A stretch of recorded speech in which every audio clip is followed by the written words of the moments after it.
At Luton Airport, they're about to clean something big. It's an Airbus 321, costing £60 million, and with a wingspan almost as big as the Wright brothers' first flight. It's going to be a super-size and super-technical cleaning operation. Well, what's happening right now is the aircraft's being moved into its final position into the hangar. Over the next 14 days, the 321 will get its big yearly service. They're going to strip it down and check that every system is working exactly right. Absolutely vital is the clean. The cleaning is really important.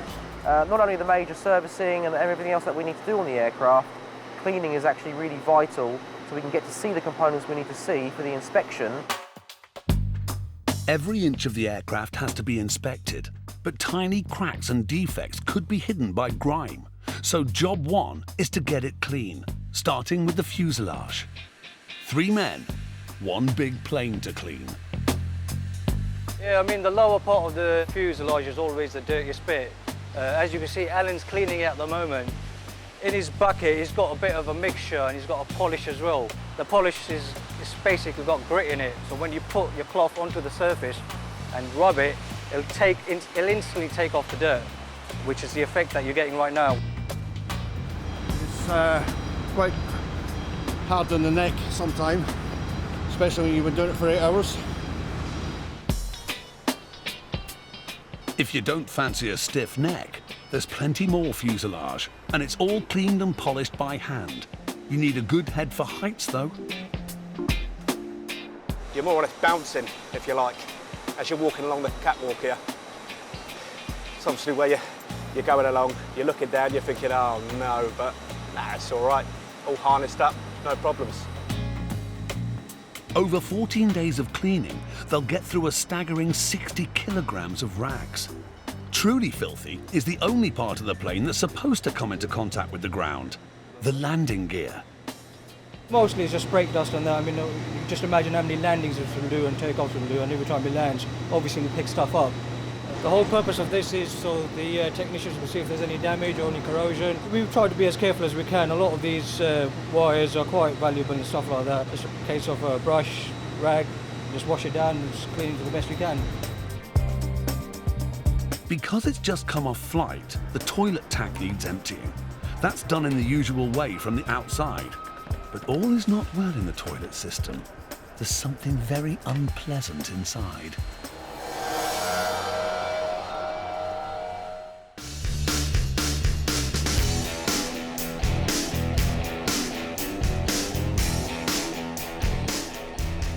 In the giant service hangar at Luton Airport, Monarch's £60 million Airbus A321 is being stripped and deep cleaned as part of a major service. Every inch has to be cleaned in case the grime is concealing defects that might affect the safety of the aircraft. One area that's filth pure and simple is the toilet system.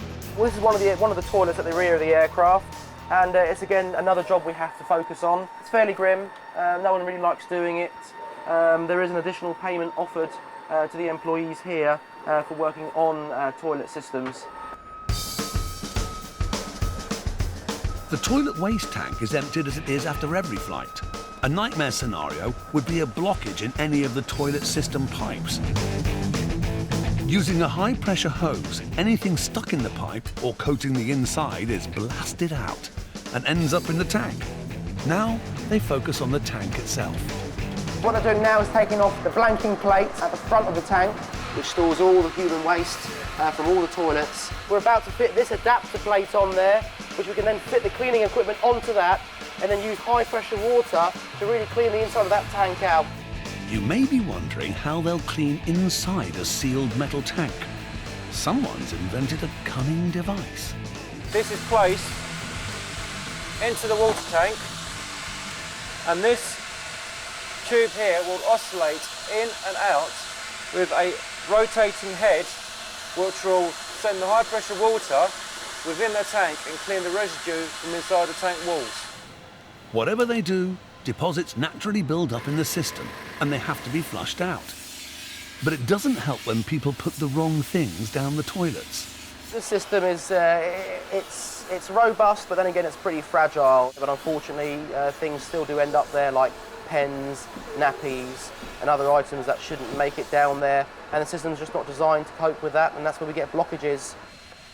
The special toilet cleaning thing is removed, but like everything else, the inside of the tank gets inspected to see if it really is clean.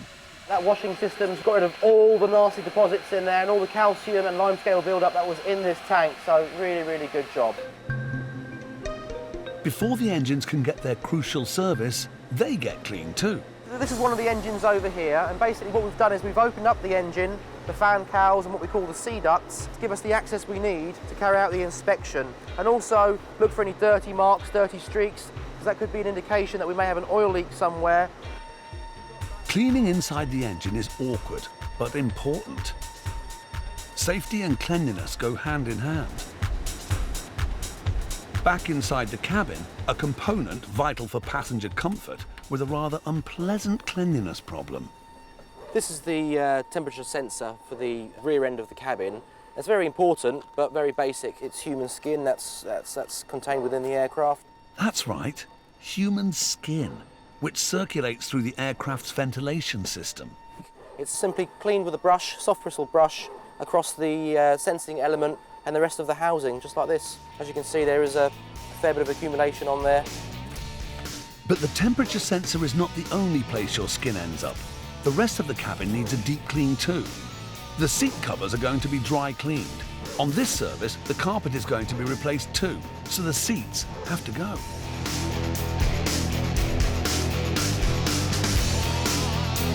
With the cabin stripped out, they're going to delve even deeper beneath the aircraft's skin to reveal what grime lies beneath.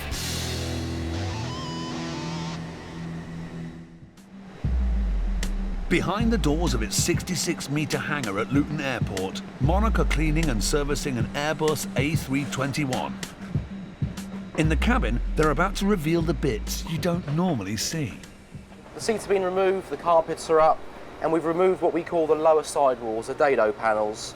And behind there is normally very, very dirty and dusty because the air will get extracted out from the lower part of the cabin. The filthy insulation has been picking up dust for months. It has to be cleaned for safety reasons. And because it's really nasty, once again, it's Paul Oakley who gets the dirty job. Dare we ask what the dust mainly consists of? It's human skin. Being on an aircraft can make your skin a bit dry and flaky. Now you know where it all ends up. I reckon by the time we removed all the dust from the aircraft, we probably would have used about 7 Hoover bags. That's 7 Hoover bags of shed human skin, people. Probably not what you'd expect when you sign up to do aircraft maintenance. If you want proper aircraft dirt, head for the wheel bay. What we're doing is getting rid of hydraulic fluids, rubbish from the tyres has come off, crap from the runway. Open during takeoff and landing, the wheel bay is not only the place where the wheels go during flight, but contains some of the aircraft's most important systems. And they're filthy. I think the trick to doing this job is elbow grease and the right chemicals. Although we're told about them in every safety briefing, most passengers never get to see an oxygen mask for real. But when they do drop down, you'll be pleased to know that every one of them is nice and clean. You have to check that the flow valve, as you can see here, it's an anti-return valve, is green, which is a service bulletin that we're doing. We have to check that they're clean, and if not, we actually clean them. We repack them, which is quite an arduous task, which in actual fact takes 2 people to do. The huge aircraft clean is nearly done. But still to do is the most crucial area of all, the flight deck. In Luton sits a grounded Airbus. In the summer, it will complete 3 to 4 flights a day, but for the past 14 days, it's been going nowhere, subjected to a vital service and clean.